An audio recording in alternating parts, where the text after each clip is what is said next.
Hi, I'm Ken. I usually write on my phone, not with a pen. If I read political work, what if all the president's men see a video? What then? We'll all go to hell? I'm not on SNL. Black Lives Matter, all lives do. Here's intro, take number 2. True, it's not mourning in America, but too soon to be mourning our nation, built on the backs of immigrants. Every one of us, including Native Americans, had ancestors who came from somewhere else. We as a nation, as a people, once the beacon, the shining city on the hill, must return to the Bill of Rights. Righting wrongs through work and song, we all want the same thing: safety, health, love, connection, a livable planet where we can make a decent living doing interesting work, the freedom to explore our curious nature with family and friends, amend the recently exacerbated atmosphere of self-reinforcing hate. It is late in this lethal game. Put down weapons, lessen intensity, listen to the other, note our anger, remember, we're all sisters and brothers.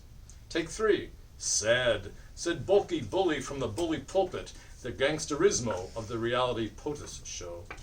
Don't sell our country shorter than Wayne Shorter on sax, no need for political panic attacks. Sack that old half-forgotten racial hate. Did Prez in his infinite wisdom needling quite quote the Beatles song, Get Back to Where You Once Belonged? Take 5 is played too often, so we'll call this take 6 at Fort Dix. Listen to Bix shout out trumpet tricks. Nix, and no need. Nudnik nixed himself. Will Dumpf do that too? I'm dumbfounded. But wait, where's intro 4? Should it not have come before?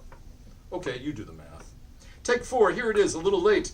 A little out of sequence, no consequence. Take 2, wars, as before said Bush. I'll throw in a tax cut. Gee, what a great guy. Try to balance the budget but not while Republicans are in power, because they have to shower even more money and gifts on the super rich, throwing the poor and those in the middle into a ditch.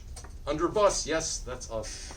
Our EPA, currently the Environmental Pollution Agency, is relaxing regulations to help the coal industry. Dumpf tried to subsidize a big coal company. The firm went bust before they could get government largesse. Guess whose campaign the company's owner donated to big time. Of course, says our resident slime, the genius of all time, who knows more best than the best scientist. Now is the time to use more coal. Gee, what a great goal. Let's party with shale and oil and blow up a few mountains. All at it, never mind the runoff. We'll blame the locals' foul drinking water on their lazy sloth. Guess which country used to have cleaner air?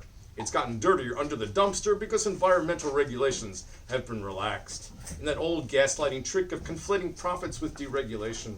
Plenty of green jobs could boost the economy, but Dumpf says coal miners, big, strong coal miners, does he have a crush on them too? They shouldn't have to learn new tech jobs in elite cities. A pity it was earlier Republican presidents who disabled timely efforts to prevent more global heating. So in this sense, Dumpf is in good company with St. Ronald and the Daddy and Junior Bush. But don't rush to any collusions. Our glorious leader fixates on our southern border while destroying the world order, banning Muslims except for his friend Crown Prince Mohammed bin Salman of Saudi Arabia, brothers in murder and betrayal as our brilliant stable genius stood down for Turkey to slaughter our allies. He says they are much safer now. I guess if you were dead, you can't be hurt anymore, except that he claims to have saved millions of lives. His alternative facts point of view, he threw a gift to that vicious KGB despot with a lot of shooting and thousands of daily lies. He caused the death of our allies. Putin's puppet tendered gifts to ISIS and Syria, essentially an attack on Western Europe. The former Soviet Republic got not only more influence, but also our hastily evacuated bases. Who gets the 50 nuclear weapons we left behind? I wouldn't mind, says Turkey's Erdogan. There he goes again, with his nuclear and aggressive murder zeal. Our real tasteless tweeter announced himself the chosen one, perhaps the king of Israel.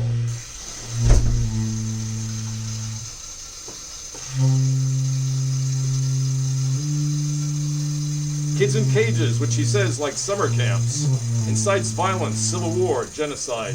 Hiding in plain sight, he won't fight for us to keep safe, just to fill his palace, his pockets, and his plate before his next extramarital date. Fate might make it in placating North Korea. It's a good idea. He says because Putin told him the little rock man doesn't have nuclear weapons, and anyway King Jong-un and Dumpf are in love. He puts his trust in Putin, while our company he is daily gluten. Abdel Fattah al-Sisi has become President Dumpf's favorite dictator to whom he acts all kissy. They're kindred spirits. One is in Egypt, the other, everyone, Egypt's. Add Z from China. Couldn't be finer in Carolina, even though Alabama did escape Hurricane Donald. The smile-mugging, big-bellied, small-minded, cold-hearted wannabe king thinks it's a great thing that the Chinese have a president for life. And we should consider this thing, too, just for fun, as thing number one. Our king is a pox, perpetuated by none other than Fox. A pox from Fox. For our brainwashed listeners, foxholes all twisted and tricked. Mick Mulvaney said, you know, you throw in a favor, we'll give you aid. But we want to hold it up. Yup. We do this all the time. Not only in Crimea, this gives Putin a head start. Not that START, the Strategic Arms Reduction Treaty, at any meeting for dump. Let them all have nuclear weapons and slug it out like a couple of kids getting it out of their system. And while they're at it, let's nuke those hurricanes before they reach our shores. No prob, since those storms originate off Africa. And speaking of our shores, we're full, we're closed. No more immigrants, except from Norway. Let's buy Denmark and throw in Greenland for free. Let's change those pathetic liberal words on the Statue of Liberty. Let the rest of the world keep their pathetic poor. Let those hard-working, underpaid, indigent suckers, those immigrant poor, go to some other shore.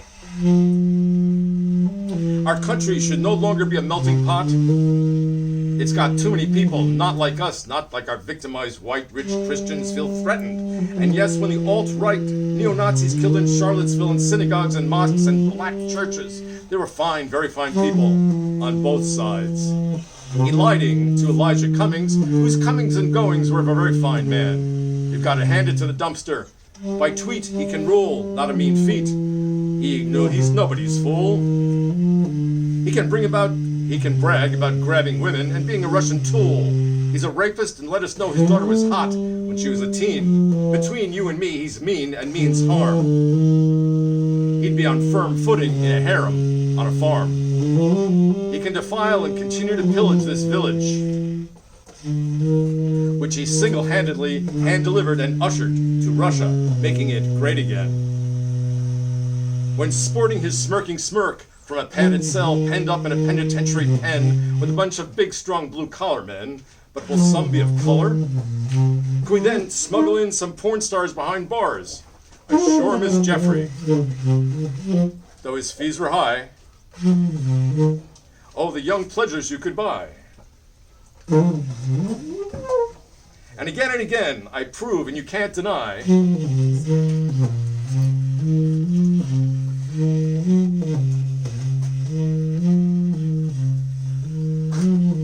I am the most presidential of men. And then there's that huge mistake that George Washington made, not putting his name on everything.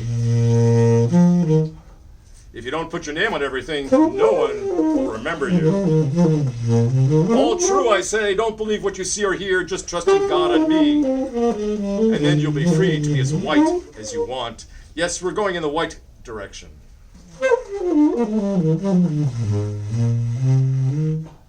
Asked if he was about the 2016 election bitter.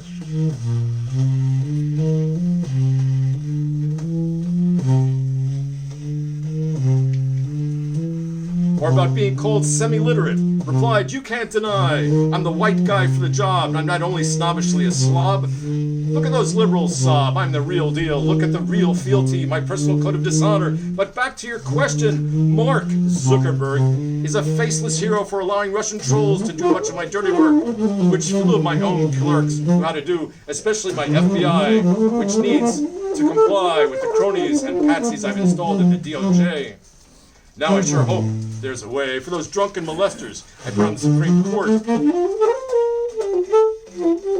which should be my dream team cohort, repealing every act of Obama, who, by the way, might not have been born in this country. His middle name is Hussein. Pretty insane how a guy like that, with so little experience, got to run our country, which I single-handedly made greedy again. Great, I mean Great Gatsby. Did I tell you more golf courses and hotels do I own?